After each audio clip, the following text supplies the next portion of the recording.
Hey guys, it's me CriticalCubing, and today I'm going to make a video on the topic of look ahead and the things that nobody really talks about in look ahead video. So around a month back, I had taken 2 months break from cubing, and I did not cube even a single day during those days. And as a reason, my look ahead was pretty bad. So when I came back into cubing, my look ahead was really choppy and it was not as smooth as I wanted it to be. So I was asking advice and looking at lots of look ahead videos on how I can regain that smooth look ahead that I wanted.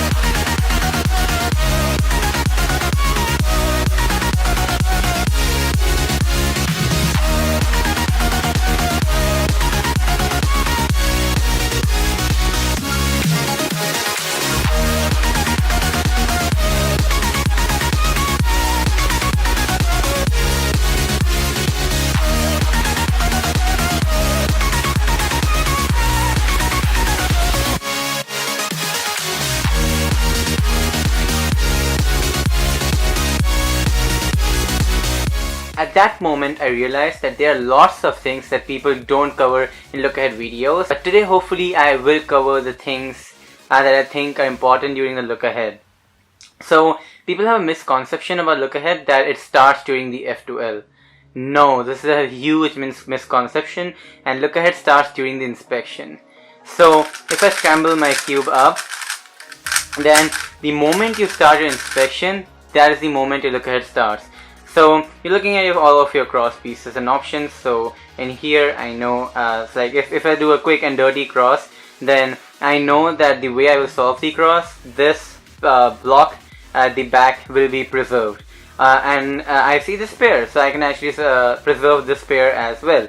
So I am actually looking ahead into the solve during the inspection. So lots of people I have seen will just look at their cross pieces. Okay, I have these two and blah blah blah, boom boom boom, sub 0.5 cross, and they feel like they are feeling exempt. Okay, that's really fine. You can do your cross at that fast only if you are capable of doing so with proper look ahead. If you are not capable of looking ahead at that TPS, then you should not be turning at that TPS. It will make your solves really choppy and will not make your solves flow. And as you're getting faster and faster, you should be trying to make your solves flow more instead of just turning fast. In the world class level, everybody is turning fast, but the look ahead is what sets them apart.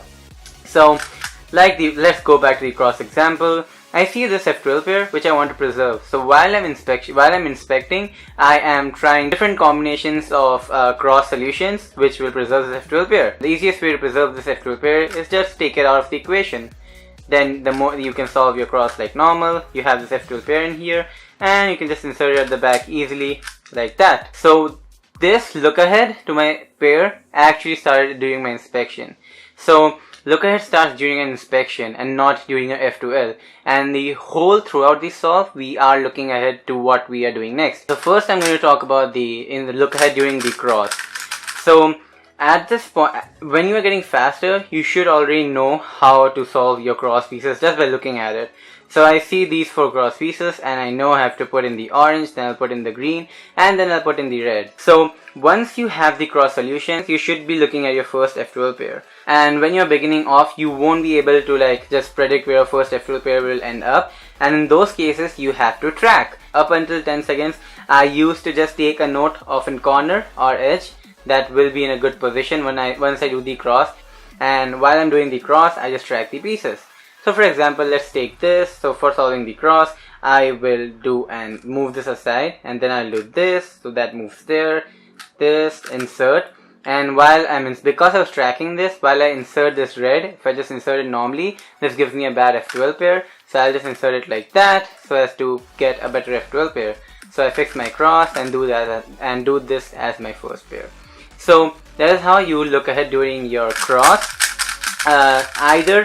If you cannot really predict your first F2L pairs, either track and corner or an edge, or sometimes even double corners. I don't really do that. While you are doing the cross, you will track that. Otherwise, if your look ahead is at a good level, then you should just be predicting stuff. Now we come to look ahead during the F2L. And the thing that I have noticed and is really important while you're looking ahead at your next F2L pairs is timing.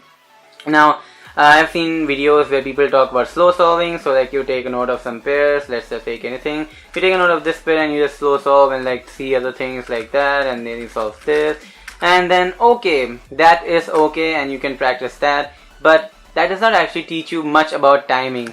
Like you are not consciously trying to get the timing right for your look ahead. So basically what we are doing for this F2L stage is looking at something else while we are doing something else. So for example, I will take a note of these two F2L pairs while I track that. But the thing is, the moment I see this F2L pair, now once you're getting faster and faster, the moment you see an F2L pair, you should know how to solve this. And from that moment onwards, you should not be looking at it. So the moment I took one glimpse of this pair, okay, I know this pair, I should not be looking at it anymore. I'm looking at this now. So I see, oh, these two are paired up. So the moment I insert this, right, the moment I insert this F2L pair, I know what I need to do to insert this F2L pair. So I should not be looking at it anymore. I should be looking at something else. And ooh, I see the stuck F2L pair. So the moment I insert this F2L pair, I should directly go and start solving this. So I'll start inserting that. And once I'm done inserting this, I know that this. So in this case, this F2L pair does not move. So this, so the transition, like the transition from this F2L pair F2L pair will be really fast because I only have to do a D move and then flipping algorithm. So you start doing this D, and you start and insert that. And now the moment that you insert this F2L pair, you know what case this is. So you should not be looking at this case. I see this edge and I know this corner is probably down here because it's not in these four positions. So I'm going to instantly want to start tracking these two. So I'll do a D move and then I'm looking at these two. Flipping algorithm, and the flipping algorithm sets this pair up nicely. And now once you are at the last F2L pair, you should be looking ahead to the OLL. So that I will talk next, but I will just go over F2L once more. F2L, so F2L look ahead, you have to get this timing proper. And the faster you get, the more impeccable and flawless this timing should be. The faster people, the smooth, so faster people, like Felix, for example, he does not even pause during his F2L. His timing for this transition is probably impeccable, and that is why he does not need to pause. The goal should be to try and solve a TPS where you don't need to pause during this, when you are doing this. So after doing my cross, let's say I tracked this corner and I see this F2L pair. Okay, now I know how to solve these F2L pairs, so I should not be looking at it. I'm looking at this corner and I'm trying to find the corresponding edge. And so while I'm inserting this F2L pair, I see these two F2L pairs, so I just take a note of them and I am still tracking this corner. And once I'm done inserting this, I'm instantly going to start solving this. Now, the moment I inserted this down, right, I knew what case I was getting, so I should not be looking at it. I see this corner, okay, I see this, I still have a note of that F2L pair, so I see these two are here. And I see that this corner is in here now. Oh, actually I mislotted that. Looking through viewfinder is a bit difficult. So I'm still tracking at these two. And I see this F2L pair, which I will do next. So once I inserted this F2L pair down, I knew I had this case. I was looking at that F2L pair. So I'm going to solve that. And then I'm going to start solving this F2L pair at the back. So that is your F2L to F2L transition, or F2L to F2L look ahead. Once you are at the last F2L pair, here is what you do for your F2L to OLL transition.